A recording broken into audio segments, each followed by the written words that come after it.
Sam.E, y'all. Right here from the 414, Milwaukee, Wisconsin. We're on another episode, another interview of BudTawk. Going live with BudTawk is the segment, is the interview segment. So I appreciate you stopping by, brother, making time. And shout out to the big sponsors, you feel me? Shout out to Ignite Dispensary for pretty much powering the podcast, allowing us to be in a vicinity and stuff like that, and to be able to shoot the podcast. Make sure you come down here and shop with them. Make sure you get your 15% off on us at BudTawk, you feel me? So let's get into it, Sam. Let's get into it, fam. So it's a long time coming, you feel me? Kind of got a little history, a little bit. Used to kind of peep you a little bit, hooping growing up and stuff like that around the city. But just tell everybody who you are, you know what I'm saying, how you kind of grew up here in Milwaukee for the folks that don't know. And, you know, just kind of your upbringing and, you know, get into the music a little bit. So if you don't know who I is. Talk to him. Shit, born here. I think I moved damn near every year of my life. So I was born here, but a lot of I was raised a lot of the time in Chicago, and then I moved in different places type shit. It would always be like to another place, then probably back to Milwaukee, go another place back to Chicago type shit. But you know, I spent a lot of time in Chicago until I got of age to like 25, 26 really. So coming back home, I was just like, yeah, it's time to try to take over and leave a stamp in my hometown type shit. You know, I always wanted to do that. Okay.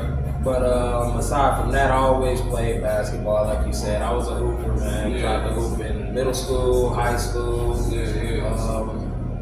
Just did a lot of shit. I don't think I really got into music until I was older. Okay. My brothers and them used to do music, and I would try to manage them in a way. And then like, was you the youngest and shit? Yeah, I'm the youngest, so I'm like, all right, let me try, you know, y'all spoken and shit. Right, so, you know, it wouldn't work all the time because, you know, you're working on other people's schedule, you're trying to get them to send you music and shit like that, and they just not doing it on the time frame that you need them to do it for, because you know that window of opportunity would be small, very small. You feel me? Take pride and take heed on your opportunities. You feel me? But let's get a little more into it as far as your growing and upbringing. Do you feel like how does that transfer into your music and like you as an artist too growing up? So it's so crazy because I think like a lot of my personality that people see, like especially when I get posted in other places and shit like that, and I'm like going on rants and shit. People don't understand. Like I really come from like a really profitable place a lot of times. Like every place that we moved to, we were in profitable places, profitable communities type shit. So, you know, I had a real rough upbringing, but for some reason, I always kept a smile. Like I always remember growing up, everybody would always be like, "Well, you smile all the time." I do smile. That's one thing I do remember about you. You know, always cracking jokes and shit for sure. And it's like I don't ever feel like, you know, what I go through should ever affect, you know, my mental really or my day-to-day like view out on the world type of thing. So I try not to, you know, so I done been homeless. I done had my mom left me the crib when I was like 16. I think at 18 I ended up being homeless. I ended up staying at a friend's crib for a little while. Me and him get into it. I had to move out. All kinds of, you know, all type of shit, bro. Especially being young and black too. Man, come on now. So I think the last thing that ended up like, so all that played a part into who I am now because like the way that I talk, the way I move, the way I go about things on my own is because I really had to have my own back a lot of the time. You feel me? I think one pivotal moment in my life though that kind of changed things. I can give my credit to somebody. An ex of mine, right? So I was with shout out to exes. You know, shout out to the good exes out there.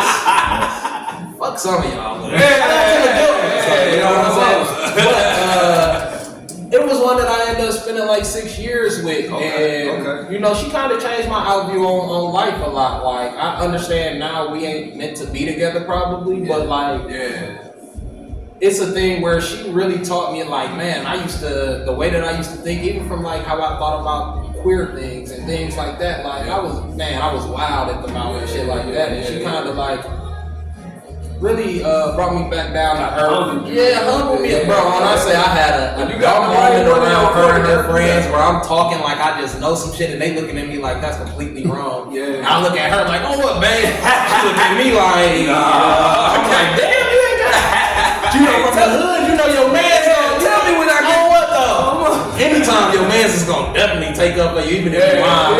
So I'm telling her like, oh what ain't I? She like, I'm like, damn, oh what? So, you know, I had to learn to shut the fuck up and learn, and then, you know, only speak on things that I actually know about, things that I've actually researched on. So I like that. Yeah. So talk about having to sit back and learn, and then again, like how does that transfer into your music and you growing into the artist you are now, like sitting back and learning and stuff?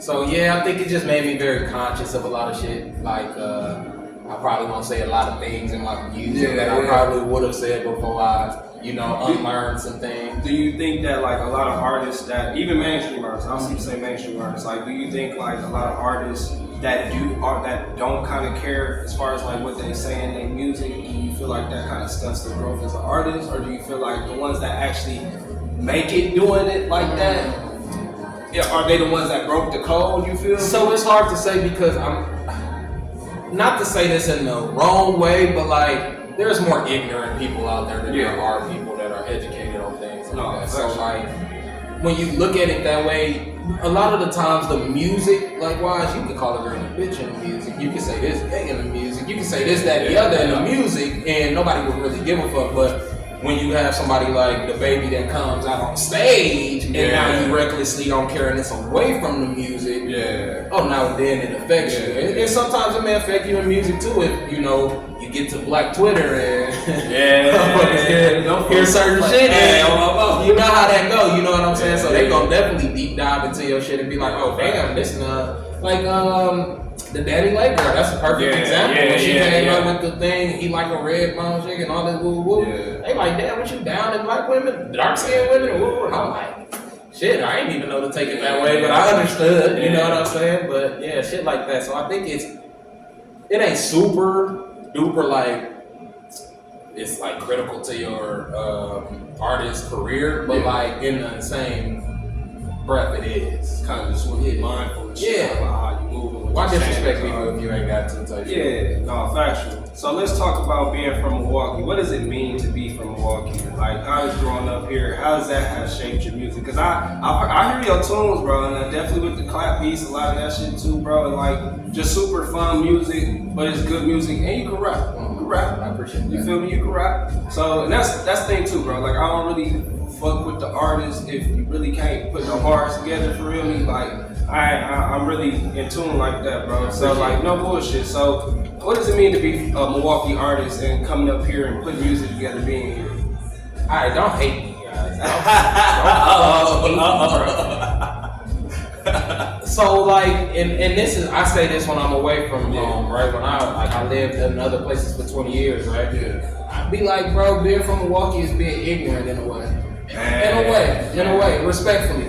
And it's also a thing of like not caring and letting loose, and also not being judged as well too. So so man, we have a very unapologetic like person that like Milwaukee, like Midwest is one thing, but Milwaukee we're a whole separate thing. Like we're unapologetically from Milwaukee, and we don't care. Don't give a fuck. We don't care. But like it's a beautiful thing too. So like don't get it twisted, right? You feel me? But it's one of them things where it's like, and that's why I always try to explain. Like I have a love-hate relationship with Milwaukee. You know what I'm saying? I've been here, I've been away from here, and I've been here a lot of the times. I feel like I've been held back.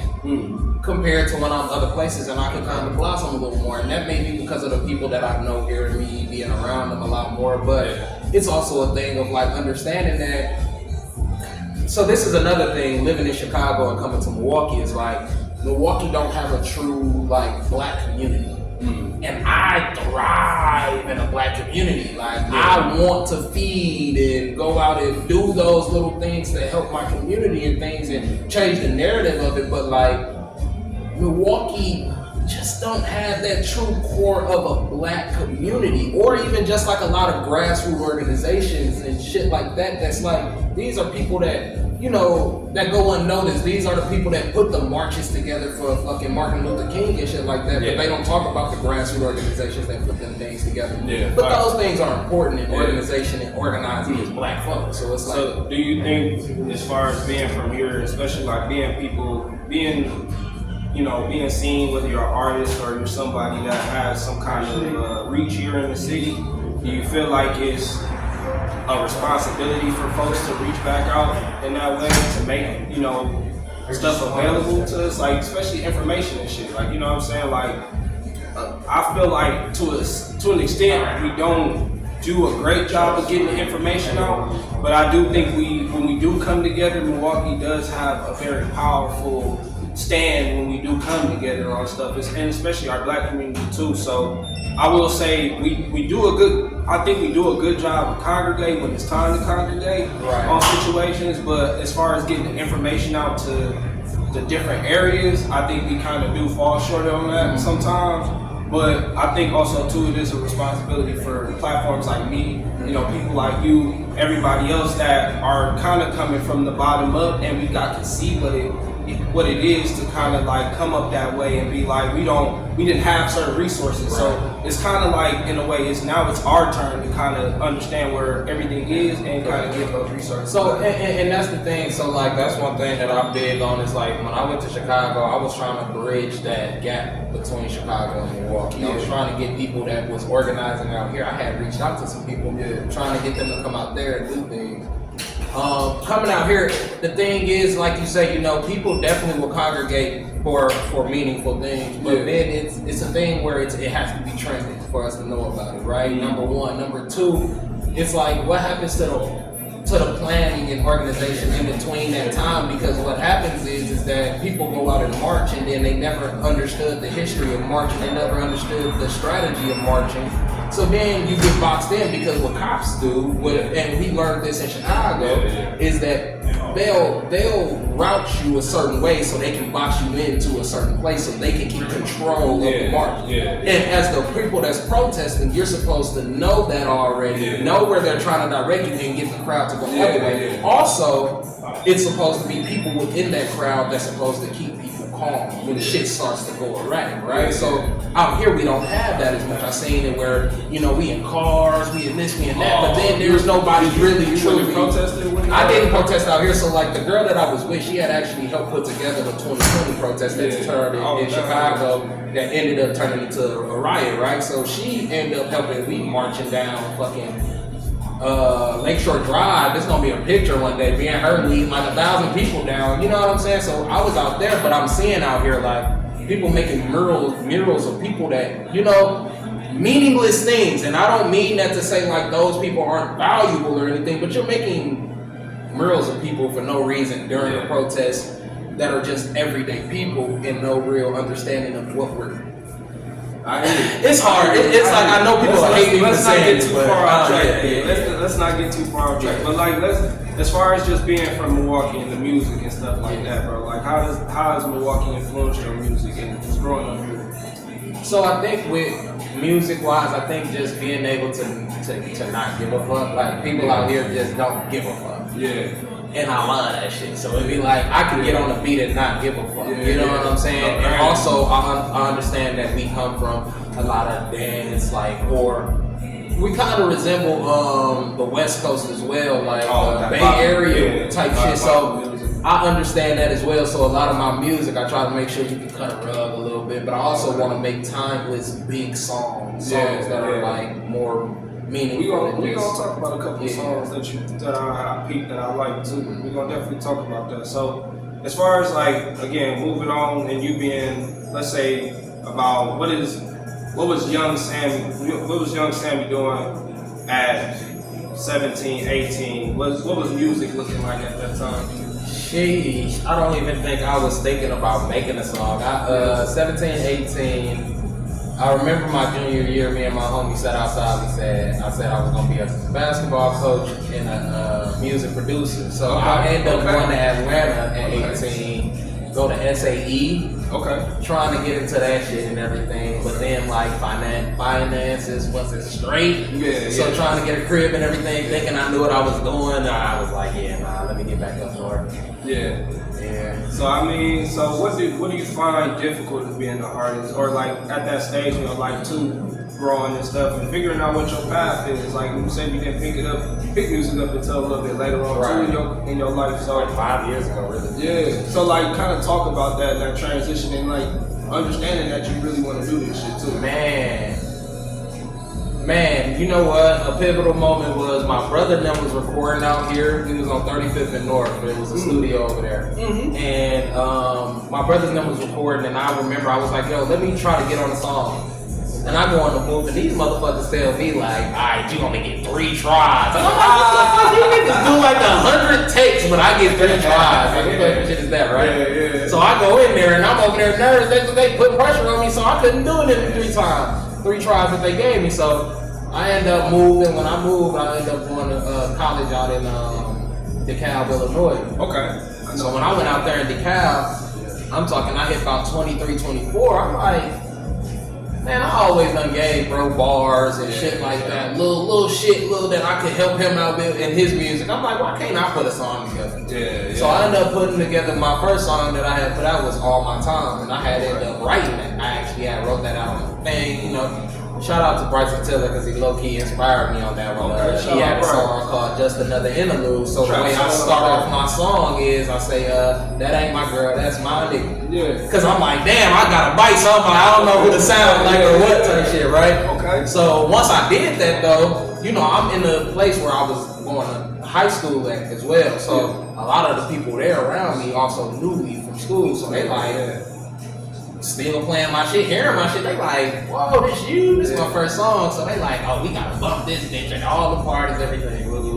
Once I started seeing people actually reacting to that song alone, bro, my confidence and my fucking delusion of ego is like so fucking crazy that like it took just, I didn't give a fuck if nobody else did it. If somebody just nodded once to my song, I was like, I'm done. And talk about that. Talk about being inspired. Once you start feeling like people are getting attached to something that you're putting out. Like, talk about being inspired and being motivated behind the inspiration. You feel me? Okay, so I always try to tell people I'm never gonna be inspired by the outcome of something or by like people in the way that they react. It's just about what I want to see, what I want to get from out of that. So it may not be for you to get up and bump your head to one of my songs. One of my songs, I want you to be like, I want to see a person reading and want to see them continuously read through this beat because this beat might be for that type of set. So I'm looking for certain shit like that. So it's like, when it comes to my inspiration, it's me, you know, and I feel like that has to be everybody. Like, I wake up every day, like, with the thought that if somebody guaranteed me $100,000 tomorrow, and all I have to do is give 100% effort today, what would anybody do? You know what I'm saying? Anybody gonna get up and be like, let me get out. That's a bar. You that's feel a me? Bar. So I ain't gonna lie, it's a bar. Good shit. And that's just how I wake up every day. It's like, that's possible. You feel me? I appreciate it, but dead ass, you know? And that's real too, because in my first year of making music, I got offered a $250,000 contract. And I didn't take it. You know what I'm saying? So like, it's actually possible. Let's talk about that. Let's talk a little bit about. Come on, let's talk a little bit about contracts and, you know, let's talk a little bit about mainstream and some stuff about, you know, these folks out here signing these one-way deals and stuff like that, man. So how do you feel about that when you hear artists that are now going independent, finding their way and being able to obtain pretty much 100% of their revenue and stuff, versus, you know, people taking deals, but, you know what I'm saying, the deal isn't always a bad thing, but it's just, it isn't realistic. Not always. It's not always the realistic choice. You feel me? So talk about that. So here's the thing that I want to say first. Let me pop a little shit, right? Okay. Just because a nigga signed a deal don't mean he got motion. Don't mean he doing shit. Don't mean he got bands. Don't mean he got a lot of money. That don't mean none of that shit. You gotta understand there are tiers to contracts. Number one, a lot of people not getting a high tier contract. You get what I'm saying? So a lot of these, you know, more rappers from Milwaukee and shit, they are getting signed. They're getting signed to low tier contracts. So they're not really touching $50,000 even. Some of them not really even touching 50, and that's crazy. Some of them not even getting close to $100,000. You get what I'm saying? And that's crazy, but it's realistic, right? But the thing is that you gotta understand contracts. So like my first contract that I got offered, people don't understand, but like that's damn like a baby in his second year type contract if he first came on the scene for $250,000, and that was gonna be given to me up front type shit. Number one, but I understand how this works. I understand the 360 and shit, right? That's what people wouldn't have understood. So I could have signed that shit just to pop my shit. I got $250,000. But now you own. Now I owe them, and not only am I own, but I owe them. In order to get my masters, I have to pay $250,000 to each song that I want on. They own my name for the entire duration of the contract, which means everything that I put out under Sam.E, they own no matter what. You get what I'm saying? And then if I want to work with other people, they had to approve it. They had to. So it was 15 song deal, 10 music videos, and it was a minimum of 3 minutes each song. I personally understood that music wasn't moving in that way, number one. If I'm not a Kendrick Lamar 3-minute song, it's just not realistic for me to have every fucking song. I think people are gonna listen to that shit. So I didn't want to do that, number one. Number two, they would have had 50% of my royalties. And then I didn't have ownership. It just did not make sense of I don't own my masters and you take a 50% royalty. And all because I get that $250. Now people how they would have done this because there was no time duration on the contract. I could be shelved for 10 years because in order for me to get out of this contract, they have to approve 15 songs. Not just me put them out, they have to approve them. So say the first two. Don't name us. Man, look, you might as well go ahead and scratch that. You feel me? Or you think about it like this, because you also could pop your very first hit. And now your very first hit, they own it. So that very first hit can make millions and you only touching that 250 because you signed only for that. What's good, y'all? Got the opportunity to take another trip back to Ignite Dispensary downtown. And if you a smoker, you like a kid in a candy store walking in here. Come on, take a look.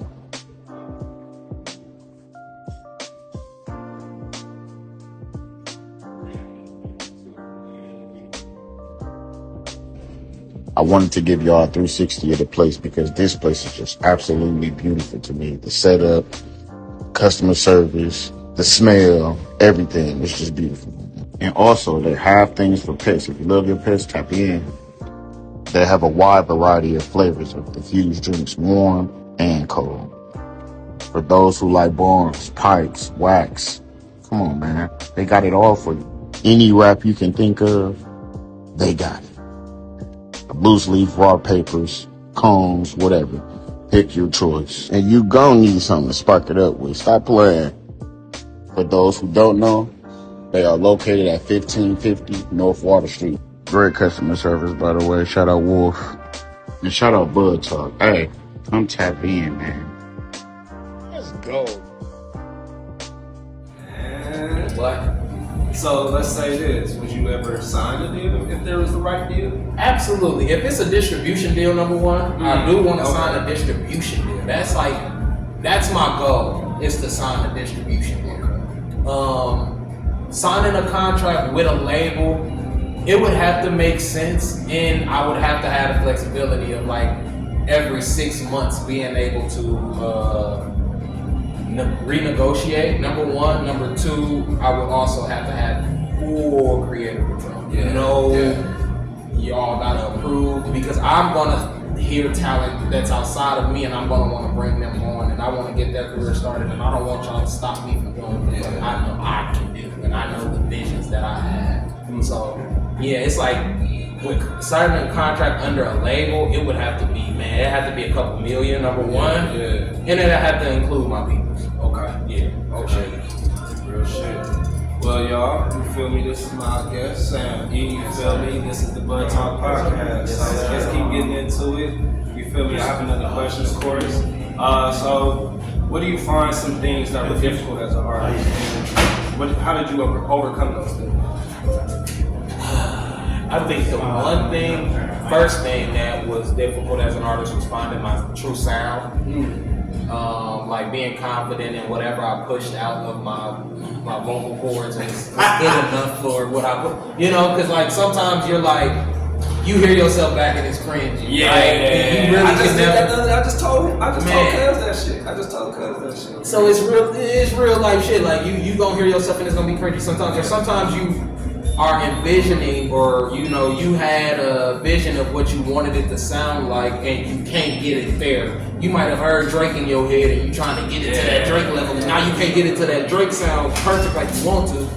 So things like that, I had to get over those things and let go of perfection, and then just be like, okay, if people are gonna like me, it's gonna be because of the sound that I create, not because I sound like they favorite artist. I have to become their favorite artist. You know what I'm saying? So. Originality is important. Yes. Stay in your lane. Yes. Stop overreaching and thinking that you got to be like the Kardashians out here.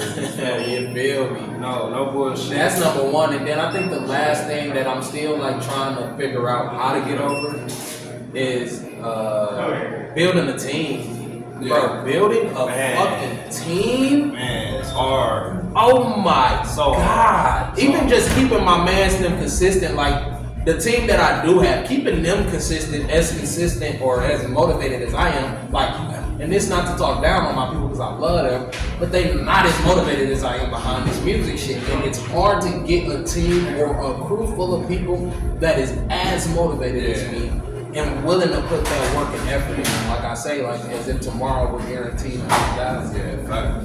Yeah, so, how do you kind of go about giving your people motivation without sounding and feeling like you kind of overbearing? I be on some Kanye shit. Yeah, I'm not gonna lie to you. I'm like a Kobe kind of guy. Bro, what? Listen, when I say I will call, bro. I'm not gonna lie to you, bro. I'm about to stop fucking with you because you're bullshit. Oh my, what? And this is my 20-year homies. Yeah. You're bullshit. Yeah. I'm not finna keep fucking with you, bro. Either get on your shit, bro, or I'm finna move around. Why has it been 3 months? Why has it been 2 weeks? Why has it been a week that you ain't posted, bro? That's how I'm coming at niggas, and I'm real like passionate when they get to certain shit. So I'm ready. As you should be. Anybody that's trying to get into their lane, or you trying to get into something with your homies and shit together, man, or you got people around you that's motivated as like you or claim that they are, bro. You gotta be wanting to feel some kind of friction. You gotta be. It's gonna be a little bit of friction. Because why are you not as obsessed with this shit that I want you to be? Yeah, you know, like I really want this shit as bad as I want my next breath. So like, I'm up at night talking to my brother at like 12, 1 in the morning, tears coming down my eyes. I'm like, fuck this shit, bro. If this is it, I'm cool on this life, nigga. I'm gone. Yeah. If this is it, but I'm finna give 100% on something because I gotta see something come. Yeah. So now I gotta become psychotic about this shit. Like it's like I'm over here now, like everything, bro. Everything, music, content, music. So, let's talk about your creative process. Like we was talking about vertical shot and shooting like that, and shooting with the algorithm and stuff like that. So talk about your videos a little bit, and like I don't know if you have any full length videos out, but the ones I catch on your pages and stuff, I love how they shot. Like your most recent one you did for the Jam song. Yeah. We're gonna get into the song. Okay. We're gonna get into the song, but just the visual for it, I like that. So where do you get your ideas from? Honestly, it's. I'm gonna be just completely honest. It's recycling shit that you see on the internet that is working, putting your own twist on it type shit. So like a lot of the times that I'm going through pages or I'm following pages, a lot of my pages that I follow are creative pages or pages where they're giving you tips on how to create or how to do this on your camera and this and that and the other. So like I literally a lot of times, bro, unless you're putting out content, I'll add you and mute you, because it's not to like disrespect anybody or anything like that, but it's like what I'm trying to be obsessed with and what I want to see on a daily basis. What you got going on. And I don't want to see somebody cooking chicken for their kids and all that shit. Like that's cool, and I'm glad you're a great mom, you're a great dad. That's not what I'm looking to see right now. So I'll mute even girls can be cute and all that shit. I'll add them, I'll mute them. You know what I'm saying? Because I need to see this algorithm and I need to see what works because these ideas are coming and flooding every day. Social media word out there, man. Pay attention. The boys dropping the little keys out man, listen, I told him I was gonna give him some shit, bro. Hey, look, man, I don't have too many bad guests on here, man. I ain't gonna lie. I don't think I've ever had a guest that I could say that I haven't brought on and haven't gave me a little bit of jewels. You feel me? So I appreciate anybody that's able to come on and drop some jewels for us. You feel me? So, let's get a little bit. Let's talk about putting a limit on yourself. like you said, when you said like this is if this was it. Like, do you like and where you at right now? I feel like I know your answer, but talk about putting a cap on yourself or feeling like there's a ceiling. You feel me? Like, have you ever felt, and do you feel like having that ceiling can be a comfort thing? That's a good question. That's a hard question to answer. I don't never think of putting a cap or a ceiling on myself, but it also is a thing where it's like I'm not gonna be trying for long. Right? So if I'm still trying in the next couple years, yeah, this shit is done. I won't tell a fucking soul that I ever made a song in my life. I'm gonna wipe it off all dead ass, bro. You feel me? I'm so serious, bro. I'm wiping it all off. You will never know that I ever made a song, and I won't ever speak of it. You know what I'm saying? But like that's the only way that I see myself having like 34, 35, if I'm still trying. Yeah. Like if I'm not a solidified artist, which I think that I'm moving, I'm already kind of a solidified artist. Like we had 2 viral moments, but that's not enough. You get what I'm saying? And I do know what it takes to be solidified. You get what I'm saying? So though I do know I have recognition around certain places, and I have some people that's following me with some names, that shit don't mean nothing to me. But when I become my vision of success, then I know that you know, so that's where I come with that. But no cap, there shouldn't be no ceiling. No cap. Yeah, there shouldn't, bro. And I also say that because like I got posted on Mixtape Trappers, right? Yeah. I called out some artists, and one of the artists ended up reaching out to me and shit. And even me speaking to that artist, I told that artist, bro, I don't fuck with the shit that you're doing right now, respectfully. Yeah. But there is like 1 or 2 songs that I have saved of yours that's older where you tried something different. And he was like, man, I do want to do something different, but this is paying the bills. And I'm like, don't put yourself in a box just for money. Yeah. Because that's one thing that I don't do. I live for fulfillment over the dollar bill type thing. So I also told him that. So he took well to it, but it's fuck everybody right now. Yeah. Still. Okay. I like that energy.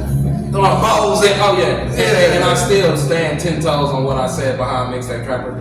Ain't none of you niggas fucking with us. Okay. Ain't none of you. We was talking about this shit. None of you niggas fucking with us. Let's move on though. For sure. Let's move on. Who are some of your music influences from here and mainstream and local? None locally. None. I'm not gonna lie. None locally. Okay. Man, if I'm talking like influences, it's like Jill Scott. Okay. I can see that. Pat. Smino. Shit, yeah, I got some ones. Jordan Ward. I fell deep into a Jordan Ward bag a few years ago. You fuck with Brent Fayez? Brent Fayez heavy. He toxic twin. A lot of my music is toxic, yeah. Music Soul Child is big influence. And understand that a lot of my influences is neo soul, even though I make rap music too. But I can see the inspiration. So a lot of the rap is more like Lil Yachty and them. The Concrete Boys, I'm not gonna lie. They coming through. They influenced a lot of that album, my Chameleon album that I put out. They influenced a lot of those beats, even for like Twisted Fingers and things like that. They influenced a lot of those beats. So I like Twisted Fingers. Yeah, but them the ones though, the heavy hitters, and then of course like Drake, of course, J. Cole, obvious ones like that, and then like I don't know if y'all know, but like Lucky, he's from Chicago. Not Lucky Day. Lucky Day is great too. Yeah. Lucky from Chicago though. Look him up. He's an underground rapper. He's big. Okay. He's big though. He's big. He's not little. He's not little at all. Okay. But, a lot of those Chief Keefs, 2 Chainz. Oh, 2 Chainz. Big 2 Chainz. 2 Chainz was the first rapper I was like, I can be intelligent. And I can make music. Oh wow. Music. Yeah. So that was a lot, but yeah. Okay. So let's see. Let's talk a little bit about. I know we touched a little bit on the Milwaukee artists. I was gonna ask you as far as like who would you like to do a song with, but I got some artists that I'll do songs with. Okay, let's. No, for sure. When I say you asked a specific question, you said who was I influenced by? Not a damn song. Not a Milwaukee. Okay, unfortunate. But if I was to do some music, like a Chicken P, for surely. Okay. I like serious music. I like big music as well. Yeah. I don't make that much hood music or street music, even though I was raised in that area. I don't personally make that much music, but I know how to translate over to that style of music. So a Chicken P for surely. Okay. Aya, it's a girl named Aya. She just got posted by the news and everything.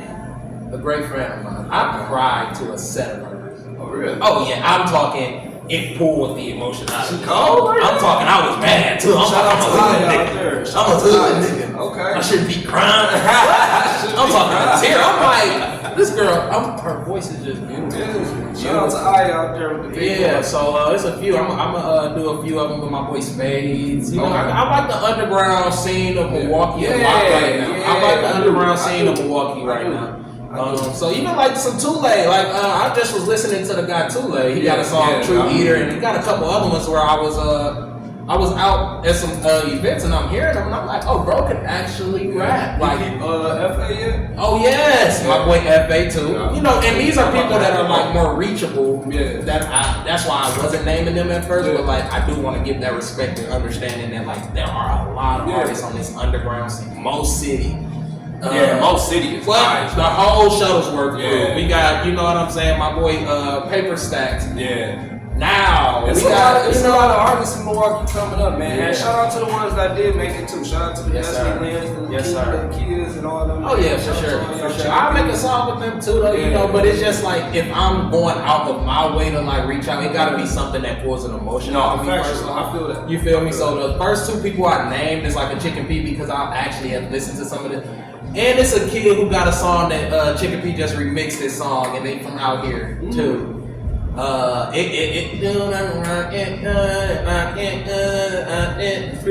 know what I'm talking about? Y'all know what I'm talking about. I ain't peep. I ain't gonna lie. It be getting played in the clubs. It be getting played in the clubs. I can't think of the name. He was just on the radar too. He got like a full chin beard. Oh!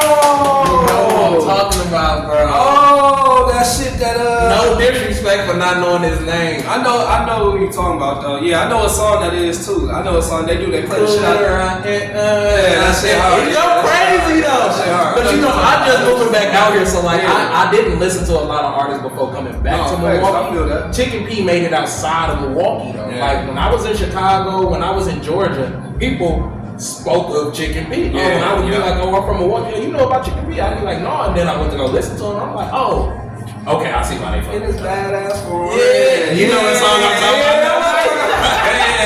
So yeah, it's a few artists, but like, I'm more on that R&B alternative vibe. I like So that, like, though. I'll be looking That's for a good those. lane though. That's a good lane for this. Not a lot of. We don't have a lot of art. What we do, we kind of do, but they again underground and stuff like that. But And they don't pump their shit like I shout out to pump the my shit. May. Shout out to May too out there too. She dope too. She dope too. Gotta find She's out about her. Yeah, Holly May. She Holly May on. Oh, Holly Mae, yeah, with Shuttlesworth. Yeah. They hold, like you said, they hold. Great Genius, that's another one. Yeah, Not to get off track. Fifth.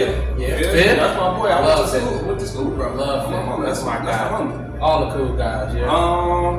So let's get into the songs now. Let's get into the songs. I got one last question, and then I got actually some Bud Talk stoner questions I want to ask you. Got like 2 stoner questions, y'all. We almost done with this interview. I appreciate you, Sam.E, for coming, man. Again, it's your boy, Mr.BudTawk, with the Bud Talk podcast. I appreciate Ignite Dispensary for opening up their space one more time for the Bud Talk podcast. Make sure y'all touch down in here, get your balance, get your Ignite gummies. They got all kind of products and stuff in here. They got wraps. They got all kinds of different edibles and bongs and all kinds of stuff in here. They got books and candles and stuff y'all can get and buy, man. They got dog treats and stuff for your pets and all kinds of shit, man. They got infused drinks. They got vapes. They got everything you can need in here, man. And on top of that, come get your 15% off on the Bud Talk podcast, man. So, Sam.E, I got a couple questions and stuff left. We're going to get through it. So, talk about Twisted Fingers. We're gonna talk about Twisted Fingers and we're gonna talk about them. Let's start with Twisted Fingers first, since that came out first. I liked it. I liked the video you shot for it too. So talk about what went into that. Twisted Fingers is almost where it started. Yeah. For real, with this with the rapping side of shit, because I saw the switch. I saw Yeah. the switch. So that's why I was like, okay. So there's one song that's out on YouTube that was out before all that. Okay. It's called Cortex Freestyle. So that was the start of those boom, boom, boom, boom, those beats, right? So with Twisted Fingers, this Cortex Freestyle happened in like 2021. Twisted Fingers happened in 2024. Okay. 2024 comes, Twisted Fingers. You know what's so crazy is that I told my boy Will on Water that I told him, I said, I gotta start making music that I know the world will accept easier in order for me to give them music that I want them to accept. Right? So it's so crazy because we end up going viral off of Rooftop Freestyle, and I told him I told him I remember that shit. I ain't gonna lie, that shit was hard. That went crazy. And this is why I just posted something talking about discernment and shit like that, having true discernment and things like that. Gotcha. So with Twisted Fingers, like I say, I told him it's time to start making that music that I know the world will accept to get me in that door to give them the music I want to give them, right? So boom, boom, boom, boom again. Yachty them hot at this time. This is all I'm hearing from them. I'm like, oh my God, but I'm like rocking with they shit hard enough to where I'm like, I kind of want to mimic that. Let me get that feeling out of me. You feel me? So Twisted Fingers came, then Rooftop came. And I knew Rooftop was gonna pop off because I had this feeling. First of all, Motion Legacy had just started his. He had everybody on there, but it's so crazy that everybody knew about it because of us, right? So it's like he had a bunch of big names on there, and they should did numbers on Instagram and all that, but ours end up translating over to real culture and understanding like, oh shit, Milwaukee could change. This could be the difference in what we want type of thing. So when we did that, and I was just like, yeah, like this is the music that I know people will accept. And then when we did the Rooftop Freestyle platform, it all just made sense. So Twisted Fingers is just a part of that story. Really, it's part of that Rooftop Freestyle. Shout out Oceans too, man, for starting that up, man. He was crazy. You know, teamed up with Juice Talk TV too. Yeah. So shout out to Tay and them too, man. Yes, sir. Really good with those 2 summers ago. And let's talk about that, and then talk about the video you shot. Oh my God, it's Sean. Man, you know, shit got so personal. Nice. Happy birthday. To where like, man, it's hard to really talk about these things. But so like, Damn comes around the time where I'm about to make the album. Damn is a freestyle, but it's kind of reflecting on one of my brother's close friends who kind of threw his life away. I don't want to get too much into it. Kind of threw his life away, street shit and everything like that, and I kind of played off of that. Now, of course, he didn't do a plea and all that shit. That nigga is in jail for like that. But like, playing off of that, it just made it a little bit more relatable to like, you know, what goes on in the world type of thing. And then also like, it was a guy that I helped from out here in Milwaukee when I was living in Chicago. I drove him out here to get him and drove him back to Chicago because he got hit by a semi-truck, right? But he could still walk, but he had a fucked up, like, whole spinal cord was all fucked up. He had to get surgery, metal and all type of shit, right? So, being like, damn, how did I get where I am? How 200 years later, slavery affected the family, shit like that. It's like, it was a play on talking to a white guy too, and he was like in the gym, right before I made the song, he was like, why is it that people still can act like, even if they wasn't a slave or their mom wasn't a slave, slavery affected them? And I'm like, damn, you so fucking level surface. You don't understand how it really has affected financially, community-wise, all type of shit. You know what I'm saying? So, that was a deeper song. With the music video, it's so crazy because the person who was our videographer at the time, we had our own videographer at the time, he came up with the idea, like, I kind of want to do a silhouette of you under the bridge, under this thing at the beach. He kind of sent me an idea that he had from another video, and he made it happen. You know what I'm saying? Now, me and him aren't as close anymore, but that video still translated over and ended up giving me like probably like one of my 10,000 view videos. I ain't gonna lie, it's doing numbers right now. All right, y'all, we getting down to the nitty gritty, man. Yes, We getting down to the nitty gritty. So now I have a new part, y'all. I just kind of started doing this part. I think I might keep it. I don't know yet. Y'all let me know in the comments or not. You feel me? But today I have BudTawk starter questions, and I have 2 random ass questions that I picked. I found out. You feel me? So it might be. One is a little funny, one it might be a little conscious a little bit, but it's to kind of get your brain going and shit like that. So, first question of the BudTawk starter questions: if you could travel back in time to give your past self advice, would you listen? Damn, would I listen? Yeah, I would. Yeah. You know why? Because I turned into that coach that I always wanted to be. Ooh. Like I turned into that coach that I always wanted. Like that one that would get in your face, get on your ass, tell you shut the fuck up and do what the fuck you, and then come to you afterwards and be like, I'm only on you because I know you gonna be the best. Type shit. That part. So I became that person kinda, and I coach basketball. I am kind of like that as a coach. So like, yeah, I would probably listen to myself. Okay. So I'd be like, damn, this nigga. All right, man. y'all. All right. Not too bad. All right, second question: is water wet? All right, so is water wet or does it make other things wet?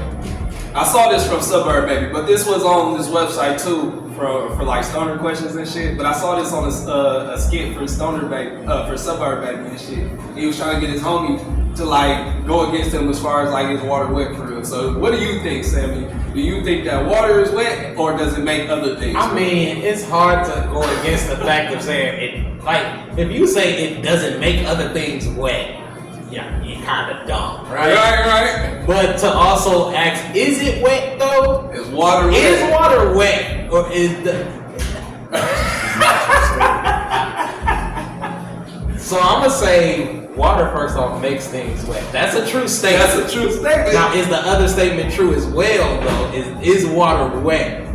It's because it's like I don't know, yeah. Okay, I'm gonna say no. I'm gonna say water ain't wet because if you throw water on water, you're adding to water. You're not wetting the water. Hey, let us know down in the comments below, man. I ain't gonna lie. We gonna drop this snippet on the Instagram, okay? I ain't gonna lie. Is water wet or does it make other things wet? One statement is true, but the other one, I don't know. But I ain't gonna lie, gang. I appreciate you. That was fun. I ain't gonna lie. That was fun last little part. No bullshit. I appreciate you coming through, bro. It was another BudTawk, going live with BudTawk interview. It was with my guest, Sam.E. Bro, if you got anything you want to let the folks know, tap them in, anything like that, let the people know at home.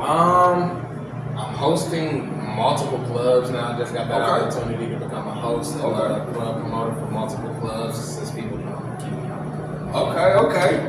That's number one. Number two, got some alternative vibes that I'm putting out. New content every fucking day. Yeah, I want to come back when you get a space where I can smoke and talk. Yeah, we can. And we need to set that up for like a 2-hour interview. We gonna give it your guy. That's gonna be a special. Yeah, let's get with your guy. Let's see what we can make something happen. But outside of that, I'm just staying on these niggas' necks, man. Keep applying this pressure, man. Yeah. Keep talking my shit, man, until everybody understand that Sam.E, Ugly World, UG the Gang, we the best in Milwaukee, and we the best thing to offer. You feel what I'm saying? Talk that shit. So yeah, that's all I gotta say, bro.